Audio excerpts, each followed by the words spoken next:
The rain had just stopped when David stepped out of his black sedan. His driver held the umbrella over his head as they walked toward the glass tower that housed his company headquarters. David barely noticed the puddles reflecting the gray sky above. His mind was somewhere else entirely, running through the numbers from the quarterly report his assistant had sent him 20 minutes ago. His phone buzzed again. Another email. Another decision that needed to be made.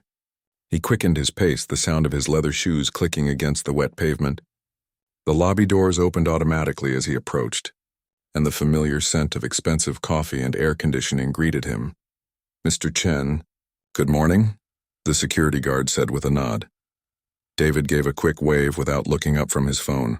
He had exactly 15 minutes before the board meeting started, and he still needed to review the final slides. The merger with the tech startup was either going to make his company billions or become the biggest mistake of his career. There was no in-between. He was halfway across the marble lobby when he felt something tug at his jacket. At first, he thought it was just his briefcase strap catching on something. He kept walking, but then the tugging came again, more insistent this time. "Excuse me, please." The voice was small, tiny actually. David stopped and looked down, ready to politely brush off whatever this was. He had a meeting to get to. What he saw made him pause. A little girl stood there looking up at him with eyes that were red and swollen from crying. Her hair was messy, falling in tangled strands around her face. The pink jacket she wore was too thin for the weather, and it had a small tear near the shoulder. But it was her expression that caught him. Pure desperate fear. "Sir, please," she said again, her voice shaking. "I need help." David glanced around the lobby. Where were her parents? The security guard was busy checking someone's ID at the desk. A few employees hurried past, not noticing or not caring about the scene unfolding. "Where's your mom?" David asked, trying to keep his voice gentle despite his impatience. "Are you lost?" The girl shook her head frantically, and fresh tears spilled down her cheeks. No, you don't understand. They hurt my mom. She's dying." The words hit David like a slap. He felt his assistant Jennifer appear beside him, her tablet already in hand. "Mr. Chen, the board is waiting upstairs," Jennifer said quietly. "We really need to—" "Give me a second," David said, still looking at the child. Jennifer's eyebrows shot up. In the 5 years she'd worked for him, David had never once delayed a board meeting. Not for traffic, not for phone calls, not for anything. David crouched down to the girl's eye level. Up close, he could see she had bruises on her arms. Small finger-shaped marks that made his stomach turn. "What's your name?" he asked. "Lily," the girl whispered. "Please, sir, we don't have much time. Mom told me to run and find help, but nobody will stop. They all just keep walking past me." David felt something twist in his chest. How long had this child been here, begging strangers for help? "Lily, I need you to tell me exactly what happened. Where is your mom right now?" The words came tumbling out between sobs. Her mom's boyfriend had come home angry. He'd been drinking. They'd argued about money. Lily had been hiding in her room, but she heard the shouting get louder and louder. Then she heard things breaking. Then she heard her mom scream. "I came out and he was hurting her," Lily said, her whole body shaking now. "Mom told me to run. She told me to find someone with a nice suit and ask for help. She said people in suits could call the police, but everyone kept walking away from me." David felt his phone buzzing in his pocket. The board meeting. The merger. The millions of dollars hanging in the balance. None of it seemed to matter right now. "Jennifer," he said, standing up. "Call 911 now," Jennifer blinked. "Sir, I really think—" "Now," David repeated, his voice firm. "Tell them we have a child reporting a domestic violence situation. Possible serious injury." Jennifer's professional mask slipped for a second, showing genuine concern. She immediately pulled out her phone and stepped away. David looked back down at Lily. "Okay, here's what we're going to do. The police are coming, but we need to take them to your mom. Can you show me where she is?" Lily nodded quickly, grabbing David's hand with both of hers. Her hands were so small and cold. "Mr. Chen, the board—" Jennifer called out. "Tell them something came up," David said over his shoulder. "Tell them to start without me." He could already imagine the reaction. The confused looks. The whispered conversations. David Chen, the man who never missed a meeting, walking out on the biggest deal of the year to follow a random child into the street. But as Lily pulled him toward the door, David found he didn't care. They burst out onto the sidewalk and Lily immediately started running. David had to jog to keep up with her, his expensive shoes splashing through puddles. His driver called after him, confused, but David waved him off. Lily led him around the corner, away from the gleaming towers and luxury shops. The buildings here were older, shorter. The streets were narrower. David realized with a strange sense of shock that he'd worked in this neighborhood for 8 years and had never once walked down this particular street. They turned into an alley, then another. The buildings grew more run down. Graffiti covered the walls. Trash bags were piled near overflowing dumpsters. "It's just up here," Lily panted, pointing to a brick building with a rusty fire escape. David's phone buzzed again. He ignored it. They climbed 3 flights of stairs, the concrete steps cracked and uneven. Lily pushed open a door that wasn't even fully closed. It swung inward with a creak. The apartment was tiny. David could see the whole thing from the doorway. A small kitchen area, a living space with a worn couch and 2 doors that probably led to a bedroom and bathroom. The place was neat despite being sparse. Someone had tried to make it a home, but right now it looked like a crime scene. A lamp lay broken on the floor. Picture frames had been knocked off a small table. And on the couch, barely conscious, was a woman in her early 30s. Her face was bruised and swelling. Blood trickled from a cut above her eyebrow. "Mom!" Lily rushed to her side. David stood frozen for a second, his mind struggling to process what he was seeing. Then his body caught up and he moved forward. "Ma'am, can you hear me?" he asked, kneeling beside the couch. "The ambulance is coming." "Just hold on." The woman's eyes fluttered open. They were glassy and unfocused, but she seemed to recognize that Lily was there. Her hand weakly reached for her daughter. "Baby," she whispered. "You're safe." "That's good." "Mom, this man is helping us," Lily said, crying again. "He called the police. He came with me." The woman's eyes shifted to David, and he saw something there. Shame maybe, or fear, or just exhaustion from carrying too much for too long. "Thank you," she breathed. David pulled off his jacket and carefully placed it over her. "Don't try to talk. Help is coming." He heard sirens in the distance, getting closer. His phone was still buzzing in his pocket. The board meeting would be starting right about now. The presentation he'd spent 3 weeks preparing was probably being butchered by someone else. And yet, sitting there in that cramped apartment, holding the hand of a woman he'd never met while her daughter cried beside them, David couldn't bring himself to care about any of it. Something had shifted in the moment Lily had tugged on his jacket. He just didn't know yet how much. The fluorescent lights in the hospital waiting room buzzed softly overhead. David sat in an uncomfortable plastic chair, still wearing his dress shirt and tie, though both were wrinkled now. His jacket was somewhere with the paramedics, evidence for the police report. Lily sat beside him, swinging her legs that didn't quite reach the floor. 3 hours had passed since the ambulance arrived. The police had taken statements. The paramedics had carefully loaded Lily's mom onto a stretcher, and David had found himself climbing into his car, telling his driver to follow the ambulance to the hospital. He still wasn't entirely sure why. "Are you hungry?" David asked Lily. It suddenly occurred to him that the child probably hadn't eaten. Lily nodded shyly. She'd been quiet since they arrived, her eyes darting nervously around the busy emergency room. David stood and walked to the vending machines in the corner. He pulled out his wallet and stared at the contents. 3 credit cards, $200 in cash, a receipt from a restaurant where he'd spent more on wine than most people spent on groceries in a week. He fed bills into the machine and let Lily pick what she wanted. She chose a package of crackers and a juice box. Such simple choices, such small wants. They returned to their seats, and Lily carefully opened her crackers, eating them slowly like she was trying to make them last. "Is your mom going to die?" she asked suddenly, her voice barely above a whisper.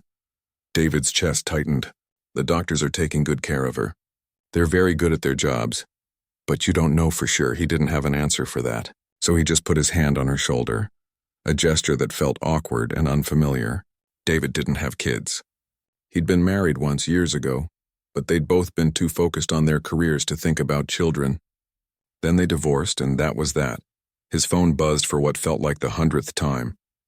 He finally looked at it, 15 missed calls, 32 emails, a text from Jennifer that simply said, "Board is asking questions. What should I tell them?" David typed back, "Tell them I had an emergency. I'll explain tomorrow."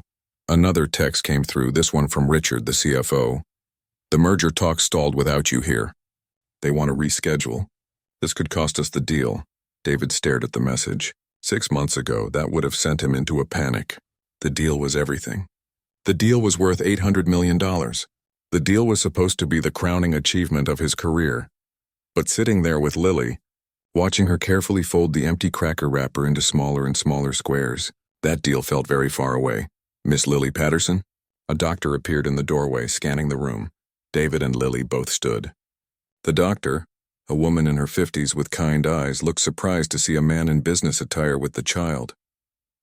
I'm here with her, David said quickly. Her mother, Rebecca Patterson, was brought in about 3 hours ago. How is she? The doctor's expression was carefully neutral.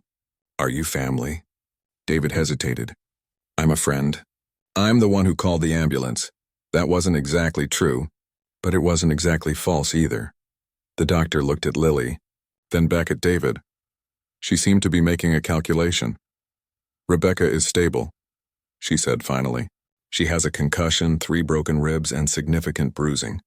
We've treated the head wound and we're keeping her overnight for observation. She was lucky. Another hour without medical attention and we'd be having a very different conversation. Lily grabbed David's hand, squeezing hard. Can I see her? She asked in a little bit. She's resting right now. The doctor crouched down to Lily's level. Your mom is going to be okay, sweetie. She's strong.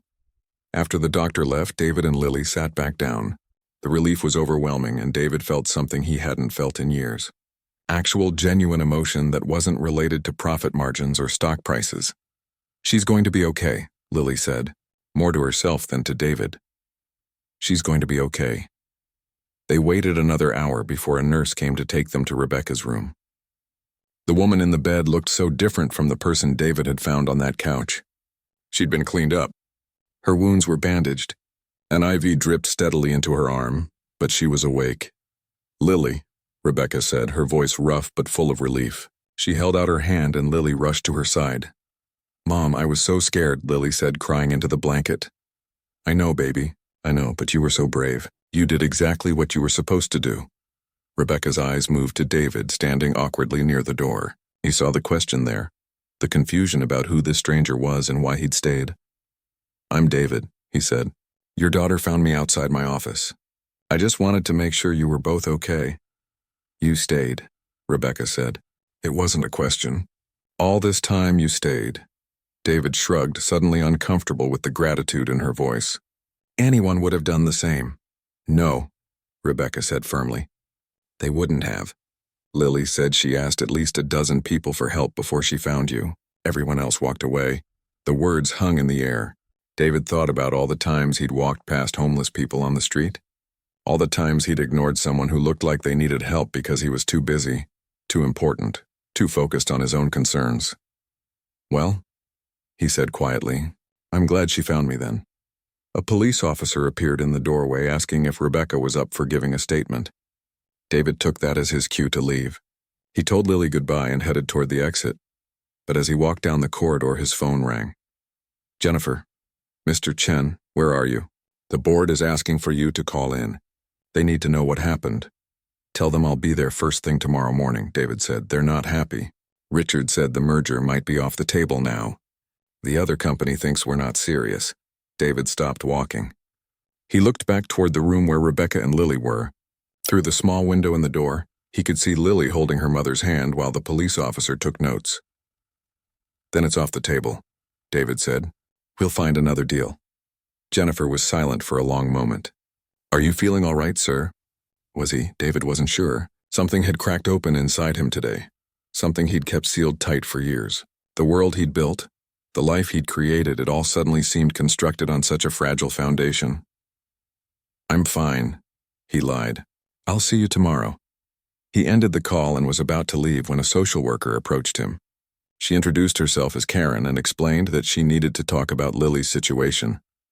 Rebecca is going to need at least a week to recover before she can be discharged, Karen said. The problem is she and Lily have been living in that apartment. But after what happened, it's not safe for them to return. The boyfriend, well, he's still out there. Rebecca also mentioned she's behind on rent. They might be evicted. What happens to them then? David asked. Karen sighed. We'll do our best to find temporary housing. There are shelters programs.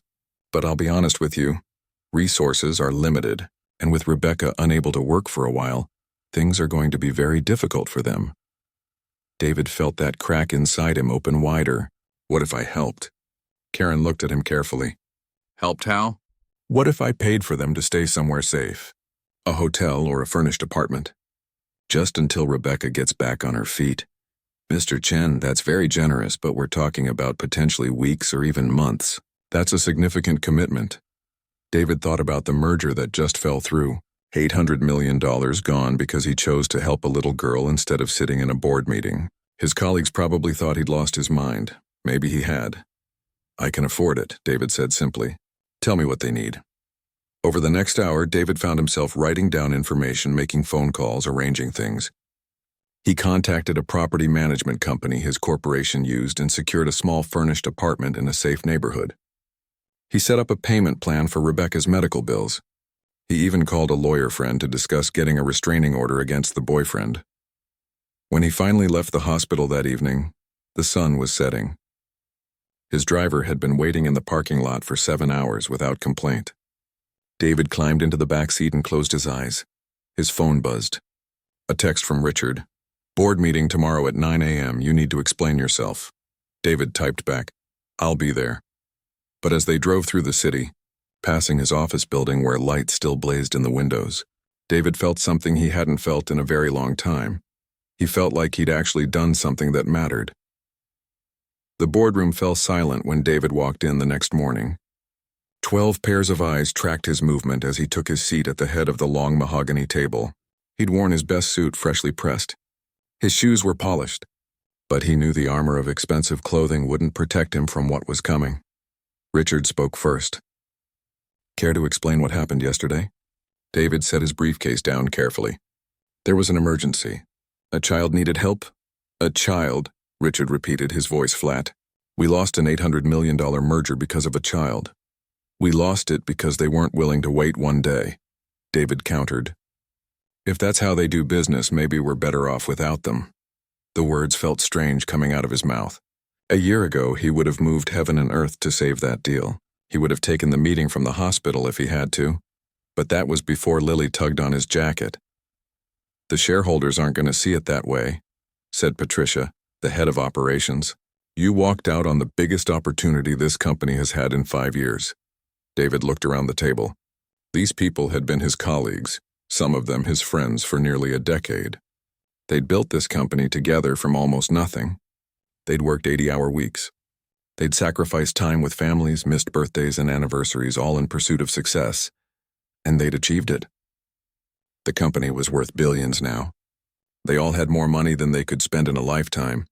But sitting there, looking at their angry faces, David suddenly wondered what they'd actually built. What had all those sacrificed moments added up to? Let me tell you what happened yesterday, David said quietly. A 7-year-old girl watched her mother get beaten nearly to death. She ran into the street trying to find help. Do you know how many people she asked before she found me? A dozen, maybe more, and every single one of them walked away. That's terrible, Patricia said. But David, we're running a company. We have responsibilities. To who? David asked. To shareholders? To profit margins? What about to people who need help? Richard leaned forward. You're not thinking clearly.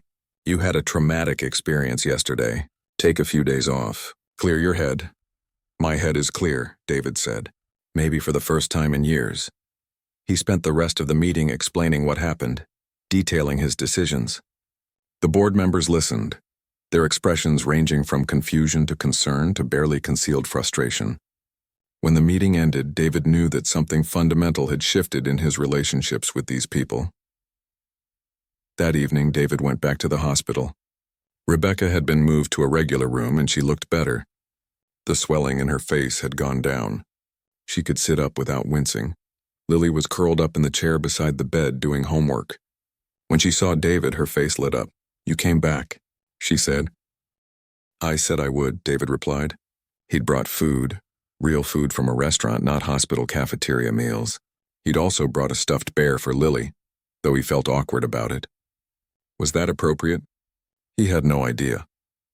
But Lily hugged the bear like it was precious, and that made him feel like he'd done something right. Rebecca watched him with careful eyes as he unpacked the food. The social worker told me what you did. The apartment, the medical bills. That's too much. I can't accept that. It's already done, David said, but why? Rebecca asked. You don't know us. We're nothing to you. David pulled up a chair. Can I be honest? Rebecca nodded. I've been living in a bubble, David said. I work 3 blocks from where you live, and I had no idea people were struggling like you are. I had no idea that someone could be working 3 jobs and still barely making rent. I've been so focused on making money that I forgot money is supposed to be a tool, not a goal. Rebecca was quiet for a moment. You think helping us makes you feel better about being rich? The question was sharp, and David realized she was testing him. She'd been burned before. She'd learned not to trust easy generosity. Maybe it does, David admitted, but does that make the help less valuable? I don't want to be your charity project, Rebecca said firmly. I'm not some sad story you can fix and then feel good about yourself. That's not what this is, David said. But even as he said it, he wondered if it was true. Was he helping them or was he helping himself? Was there even a difference? Lily looked between them, sensing the tension. Mom, he stayed with us all day yesterday. He didn't have to do that. Rebecca's expression softened slightly. She looked at David, really looked at him. Why did you stay?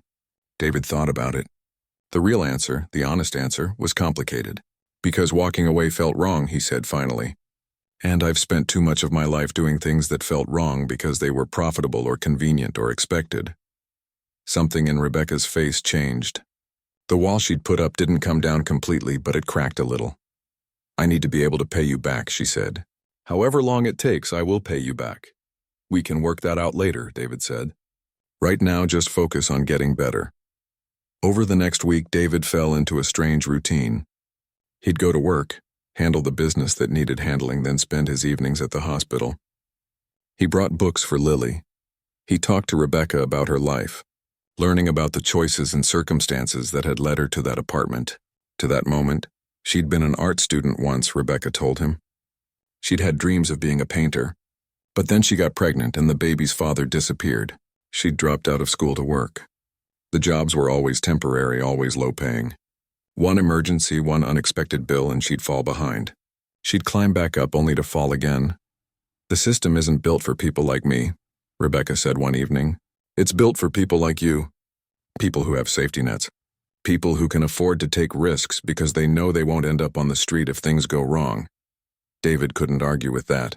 He'd never once worried about missing rent. He'd never had to choose between food and medicine. His risks had been calculated, cushioned by resources most people couldn't imagine. What would you do, David asked, if money wasn't a concern? If you could do anything? Rebecca laughed, but it was a sad sound. That's a fantasy question. Humor me. She thought about it. I'd go back to school. Finish my degree. I'd want Lily to grow up seeing that it's possible to change your life, that you're not stuck where you start. The idea planted itself in David's mind. 3 days before Rebecca was scheduled to be discharged, her boyfriend showed up at the hospital. Security stopped him at the entrance, but not before he caused a scene. He shouted threats. He promised he'd find Rebecca and Lily. He'd make them regret calling the police. David, who happened to be in the parking lot when it happened, felt a cold anger settle over him. He approached the security guards, holding the man back.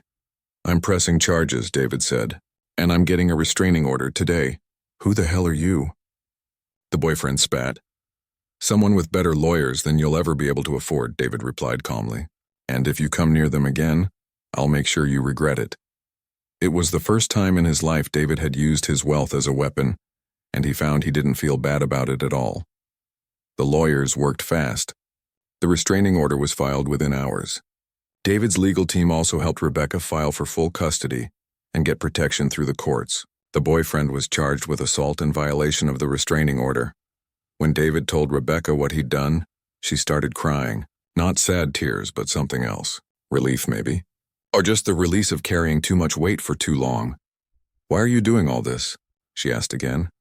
David sat down beside her hospital bed. Because I can, he said simply. Because for once in my life I'm using what I have to do something that actually matters. You don't even know us. I'm starting to, David said. And I like what I know. Rebecca wiped her eyes. When I get out of here, I'm going to find work. I'm going to pay rent on that apartment you're putting us in. I'm not going to be dependent on you. I wouldn't expect anything less, David said. But Rebecca, can I ask you something? She nodded. What if I helped you go back to school? What if we figured out a way for you to finish your degree while still taking care of Lily? Rebecca stared at him. That's impossible. Even with your help, I can't afford tuition and living expenses and childcare. The math doesn't work. What if it did? David pressed. What if I told you I wanted to set up a fund? Not just for you, but for people in situations like yours.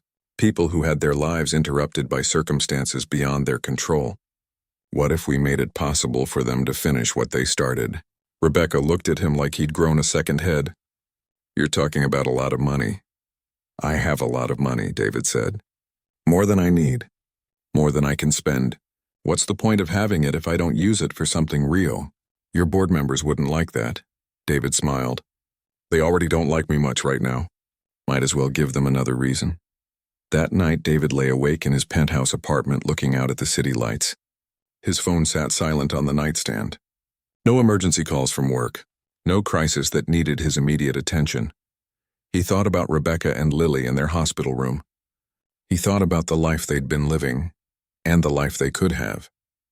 He thought about all the other people out there, struggling in ways he'd never had to struggle, falling through cracks in a system that wasn't built to catch them, and he thought about what he could do about it. The idea that had been forming in his mind all week suddenly crystallized into something concrete, something real. By morning, he knew what he needed to do next. The apartment David had secured for Rebecca and Lily was small but safe. Second floor, in a quiet neighborhood with good schools nearby. When they moved in 2 weeks after the hospital discharge, Lily ran from room to room like she'd discovered a palace. Mom, look, we have a real kitchen, she called out. And the bathroom has a bathtub. Rebecca stood in the doorway with David, watching her daughter explore. She's never had this much space, she said quietly. In the old place, she slept on the couch. David had arranged for the apartment to be furnished simply but completely. There was food in the refrigerator, clothes in the closets sized appropriately for both of them, school supplies stacked on the small desk in Lily's room. This is too much, Rebecca said for what felt like the 100th time. It's enough, David corrected. There's a difference. But even as they settled in, David knew this was just the beginning. The easy part, really. Writing checks was simple. Creating real, lasting change was something else entirely. He found that out 2 weeks later when Rebecca went to her first job interview. It was for an administrative position at one of David's partner companies. He'd made a call, gotten her the interview. He'd thought that would be enough. She didn't get the job. They said I didn't have enough recent experience, Rebecca told him over coffee at a shop near her apartment. Which is true. I've been working retail and food service for the past 5 years. Those jobs don't exactly build office skills. But you're smart, capable, David protested. You were an art student. You managed to survive on your own with a child. That takes incredible skill. Rebecca smiled sadly. That's not the kind of skill that goes on a resume. And even if it did, I have a gap in my employment history. I have a record now, because of the restraining order. These things follow you. David felt frustration building. He'd thought his network would be enough. He'd thought one call would open doors.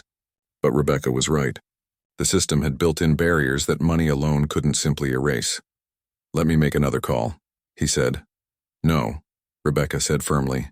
I appreciate what you're trying to do, but I need to find my own way. Otherwise, what happens when you're not around? I need to build something that's mine. She was right, and David knew it. But it didn't make it easier to watch her struggle. The real problem started a month later. David's ex-wife, Catherine, called him out of the blue. They'd been divorced for 3 years and barely spoke except through lawyers about the final details of their settlement. I heard an interesting story, Catherine said. You're playing house with some woman and her daughter? David's jaw tightened. Where did you hear that? Your board members talk, David. Word gets around. Some people are saying you're having some kind of midlife crisis, that you've gotten emotionally involved in a situation that's clouding your judgment. That's not what's happening, isn't it? Catherine pressed. You walked out on an $800 million deal. You're spending company time and personal money on people you barely know. You've started talking about creating some kind of charity fund. The David I knew never would have done any of this. Maybe I've changed. People don't change, David. They just find new ways to feel better about themselves. You're not helping that woman. You're using her to feel like you're a good person. The words stung because part of him wondered if they were true. He hung up feeling unsettled. But the real challenge came from an unexpected direction. 2 months after Rebecca and Lily moved into the apartment, David stopped by for his usual evening visit. He'd gotten into the habit of checking in on them, bringing dinner, helping Lily with homework. The routine had become important to him in a way he couldn't quite explain. But when Rebecca opened the door, her expression was cold. "We need to talk," she said. Lily was at a friend's house, Rebecca explained. She'd made sure they'd be alone for this conversation. "What's wrong?" David asked. Rebecca crossed her arms. "I got a call today from a reporter. She wanted to interview me about the heartwarming story of how a rich CEO saved a struggling single mother. Apparently someone from your company has been talking." David felt his stomach drop. "I didn't say anything to anyone, but your people did. And now this reporter wants to make us into some kind of feel-good story. She wants to take pictures. She wants to interview Lily. She wants to turn the worst day of my life into inspiration content." "I'll shut it down," David said immediately. "I'll call the reporter and tell her no." "That's not the point," Rebecca said, her voice rising. "The point is that this was never about us, was it? This was about you, about making yourself feel important, about having a project. We're just the props in your redemption story." "That's not fair," David protested, "isn't it? Be honest with yourself, David. When you look at us, what do you see? Do you see me, Rebecca? A whole person with dreams and fears and a life that existed before you showed up? Or do you see a problem you can solve, a cause you can champion?" David opened his mouth to respond, but the words caught in his throat. Because she wasn't entirely wrong. He had been feeling good about helping them. He had enjoyed the way it made him feel purposeful, important in a way that making money never did. "I'm not ungrateful," Rebecca continued, her voice softer now. "You saved our lives. You've given us safety and security we never had. But David, we can't be your rescue mission forever. I need to know that when you look at me, you see a real person, not a symbol." "I do see you," David said quietly. "And maybe you're right. Maybe I got wrapped up in feeling like a hero. But Rebecca, these past few months, getting to know you and Lily, it's changed something in me. This isn't about making myself feel better anymore. I genuinely care about what happens to you." Rebecca studied his face. "Then prove it. Take a step back. Let me figure things out on my own for a while. If you really care about us as people and not as a project, you'll give me the space to stand on my own feet." It was the hardest thing David had heard in months. The next few weeks were difficult. David kept his distance, only checking in occasionally by text. Rebecca had made her point clear. She needed to prove to herself that she could survive without constant intervention. But David's concerns about her situation were validated when trouble found them anyway. Rebecca's ex-boyfriend, despite the restraining order, discovered where they were living. He showed up at Lily's school one afternoon, trying to approach the girl as she left class. The school security stopped him and police were called, but the damage was done. Lily was terrified. Rebecca was furious. When Rebecca called David that evening, her voice was shaking. "He found us. I don't know how, but he found us." David felt that cold anger return. "I'm calling my lawyers. And what are they going to do? Get another restraining order? He already violated one. A piece of paper doesn't stop people like him. Then we move you somewhere else, somewhere safer. And what happens the next time he finds us? We keep running? This is exactly what I was afraid of, David. I can't build a stable life for Lily if we're constantly looking over our shoulders." David drove to their apartment that night. When Rebecca opened the door, she looked exhausted. Lily was asleep in her room, finally calm after hours of being frightened. "We need a better solution," David said. "The legal system isn't enough. We need to be proactive." They talked late into the night, planning. David agreed to hire private security, at least temporarily. He also agreed to help Rebecca find a self-defense class. But most importantly, they agreed to work with a victim's advocate who specialized in domestic violence cases. The advocate, a woman named Patricia, met with them the next day. She was direct and practical, with years of experience dealing with situations exactly like Rebecca's. "The truth is," Patricia explained, "the system is broken. Restraining orders are important, but they're reactive, not proactive. We need to build layers of protection. Over the following weeks, they implemented Patricia's suggestions. Rebecca changed her phone number. They enrolled Lily in a different school with better security protocols. David's lawyers pursued additional charges that would keep the ex-boyfriend in jail longer.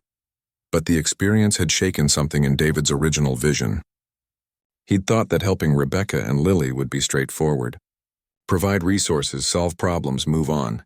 Instead, he was learning that poverty, trauma, and abuse created complicated, interconnected challenges that couldn't be fixed with money alone. One evening, sitting in Rebecca's apartment while Lily did homework at the kitchen table, David admitted his doubts. "I thought I could fix things," he said. "I thought having resources meant I could solve any problem." Rebecca poured them both coffee. "Money helps. Don't get me wrong. Without your help, Lily and I would probably be homeless right now. But money is just a tool. It doesn't address the deeper issues. Why I ended up with an abusive partner. Why I couldn't find stable work. Why the system is built to keep people like me trapped in cycles of poverty. So what does address those things?" David asked. "Time, community, real structural change." Rebecca sat down across from him. "You want to know what would actually help people like me? Affordable childcare so single parents can work or go to school. Living wages so one job is enough. Healthcare that doesn't bankrupt you. Education systems that don't give up on students who have complicated lives." David listened, really listened in a way he hadn't before. He'd been so focused on helping Rebecca and Lily specifically that he hadn't thought about the larger systems that created their situation in the first place. "I want to do something about that," he said. "Not just for you, but for everyone facing what you faced." Rebecca smiled. "Then stop thinking like a CEO looking for a quick fix. Start thinking like someone who's in this for the long haul." That night, David sat in his car for a long time before driving home. His phone had 7 missed calls from work. There was probably some crisis that needed his attention. There always was, but for the first time, he found himself wondering if those crises were really as important as he'd always thought they were. 6 months after Lily tugged on his jacket, David sat in a very different kind of boardroom. This one was smaller, less polished. The table was secondhand, the chairs mismatched. But the people gathered around it had something his corporate board had been missing: genuine purpose. Rebecca sat to his left, looking professional in a simple blazer. She'd enrolled in community college 3 months ago, taking business classes in the evenings. Lily stayed with a neighbor during those hours, a retired teacher who'd become something of a grandmother figure to the girl. Across the table sat Patricia, the victim's advocate who'd helped them. Next to her was James, a social worker David had met through the hospital. And at the far end sat Angela, a lawyer who specialized in nonprofit work. They were founding the Second Chance Foundation. "Let's start with the mission statement," Angela said, pulling out her notes. "David, you want to read what we drafted?" David cleared his throat. "The Second Chance Foundation exists to provide comprehensive support for single parents escaping domestic violence. We offer not just financial assistance, but educational opportunities, legal support, mental health resources, and community building. We believe that lasting change requires addressing both immediate needs and long-term systemic barriers." "It's good," Rebecca said, "but I want to add something. We need to make it clear that we're not just helping people. We're listening to them. Too many organizations come in thinking they know what people need without actually asking. I want our foundation to be different. Co-design," James suggested. "Every program we create should involve input from the people who will use it." David made a note. This was so different from how he ran his company. At work, he made decisions and people followed them. Here he was learning to step back, to listen, to let others lead. The foundation had started with his money, a significant investment from his personal wealth. But he'd been careful not to make it entirely dependent on him. They were building an actual organization with diverse funding sources, a real board of directors, proper oversight. His corporate board had not been pleased when he announced he was diverting a substantial portion of his focus and finances to this project. Richard had actually called it a vanity charity. "You're throwing away your legacy," Richard had said during one particularly heated meeting. "This company is your life's work." "No," David had replied. "This company is how I spent my time. There's a difference." That conversation had led to difficult decisions. David had stepped back from his role as CEO, moving to chairman of the board. He'd handed day-to-day operations to Patricia from operations, who was brilliant and driven in ways David recognized from his younger self. Some people thought he was crazy. His financial advisor certainly did. Catherine had called him to say she thought he was having a breakdown. But sitting in this mismatched boardroom, planning programs that would actually change lives, David felt more centered than he had in years. "I have something to share," Rebecca said. "I've been working with a group of other survivors, getting their input on what they actually needed when they were in crisis. The number one thing they mentioned wasn't money. It was someone who believed them. Someone who didn't judge them for staying in bad situations or for making choices that seem obvious in hindsight. Empathy before solutions." James nodded. "That's good. That's the foundation everything else should be built on." They spent the next 3 hours mapping out programs. Emergency housing with no strings attached. Legal aid that didn't require upfront payment. Job training that acknowledged people might have gaps in their work history. Childcare subsidies. Mental health support that didn't require insurance. Each program was designed based on input from people who'd lived through what Rebecca had lived through, not what David thought they needed, but what they actually needed. "We should talk about the gala," Angela said as the meeting wound down. "The fundraiser is in 3 weeks. We need to finalize the program." David had resisted the gala idea at first. It felt too much like the fancy charity events he'd attended for years, where rich people wrote checks and felt good about themselves without actually understanding the issues. But Rebecca had convinced him it was necessary. "We need funding beyond just your money," she'd said. "And we need to raise awareness. Just make sure it's not another event where poor people are decoration for rich people's egos." So they'd structured the gala differently. Instead of just speeches and awards, there would be presentations from people who'd actually used services like what the foundation would provide. Real stories, not sanitized versions.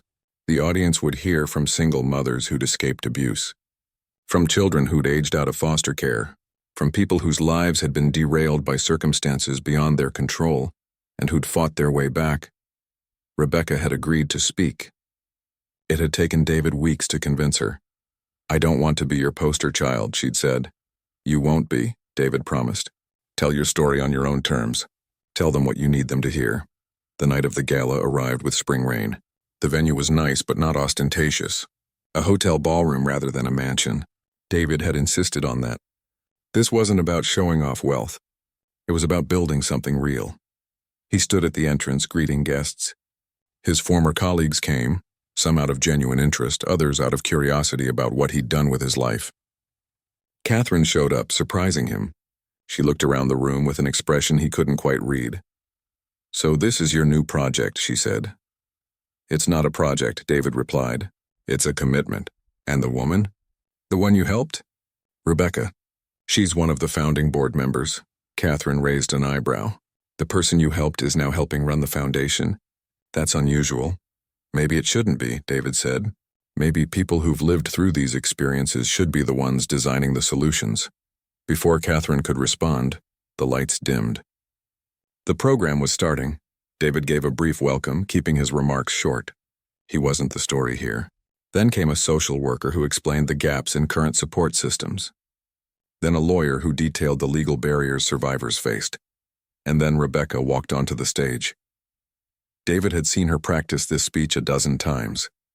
But watching her stand there, confident and clear-eyed, telling her story to a room full of strangers, he felt something catch in his throat. "8 months ago," Rebecca began, "I sent my 7-year-old daughter into the street to find help because I thought I was going to die. She asked 12 people before one stopped. That one person changed everything for us. But here's what I want you to understand. We shouldn't have had to ask 12 people. The help should have been there all along." The room was completely silent. "The system that's supposed to catch people like me is broken," Rebecca continued. "It's built on the assumption that if you're struggling, you must have done something wrong. That if you're poor, you must be lazy. That if you stayed with someone who hurt you, you must be stupid. And none of that is true." She talked about the reality of poverty, how one emergency can spiral into catastrophe, how the cost of being poor is actually higher than the cost of being comfortable, how childcare costs more than rent, how taking time off work to heal from trauma can mean losing your job. "This foundation isn't about charity," Rebecca said. "It's about justice. It's about building a system that actually works for people instead of against them. It's about recognizing that the difference between me and many of you isn't that I made worse choices. It's that you had better safety nets." When she finished, the applause was thunderous.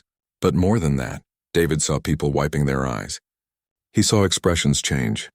He saw understanding dawn. After Rebecca, Lily took the stage.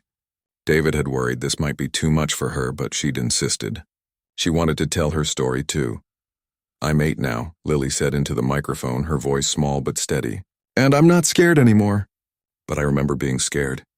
I remember thinking nobody would help us. The man who stopped when I asked him for help, he's standing right there.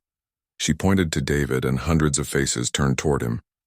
"He didn't have to stop," Lily continued. "He was busy. He was important. But he stopped anyway. And I think that's what we all need to do. Stop, listen, help. Because maybe the person asking for help will end up being someone amazing. My mom is going to college now. I'm doing really good in school. We have friends and a home, and we're safe. All because one person stopped." David felt his eyes sting. This 8-year-old girl had somehow articulated everything he'd been trying to understand for months. It wasn't about being a hero. It wasn't about fixing people. It was just about stopping. About paying attention. About recognizing that everyone's life has value. The gala raised $2 million that night. But more importantly, it recruited 40 volunteers. It connected them with 3 other organizations doing similar work. It started conversations that would lead to policy changes. Weeks later, David sat in his office at the foundation. It was smaller than his corporate office had been, with a window that looked out at a community garden instead of a skyline. His phone rang less now. The crises were smaller, more personal, more real. Rebecca knocked on his open door. "Got a minute?" "Always," David said. She sat down across from him. "I've been thinking about that day when Lily found you. About how I felt when I woke up in the hospital and learned you'd stayed." "You don't have to thank me again," David said. "I'm not." Rebecca smiled. "I'm just realizing that we saved each other. You gave me a second chance at life, but I think I gave you something too. A reason to use your life for something that matters." David thought about the person he'd been 8 months ago. The man who measured success in profit margins, who walked past people who needed help because he was too busy, who'd built an empire but somehow missed the point of what life was actually about. "You did," he said simply. Rebecca stood to leave, then paused. "By the way, I have an exam tomorrow. Business management." "I'm kind of nervous." "You'll do great," David said. "You're the smartest person I know." After she left, David looked around his small office. On the wall was a drawing Lily had made, showing the 3 of them as stick figures. Below it, she'd written in crayon, "Thank you for stopping." His phone buzzed. A text from the foundation's program director. 3 new families had been placed in safe housing this week. 2 women had enrolled in job training programs. 1 child had received trauma counseling. Numbers that actually meant something. David stood and walked to the window. The community garden was thriving, full of vegetables and flowers tended by volunteers. Beyond it, the city stretched out, full of people with stories he'd never hear, full of struggles he couldn't fix. But maybe that was okay. Maybe he didn't need to fix everything. Maybe he just needed to stop when someone asked for help. Maybe he just needed to listen, to care, to use what he had to create space for others to rebuild their lives. He thought about that day 8 months ago, when a tiny hand tugged at his jacket and changed everything. He thought about all the things he'd lost since then,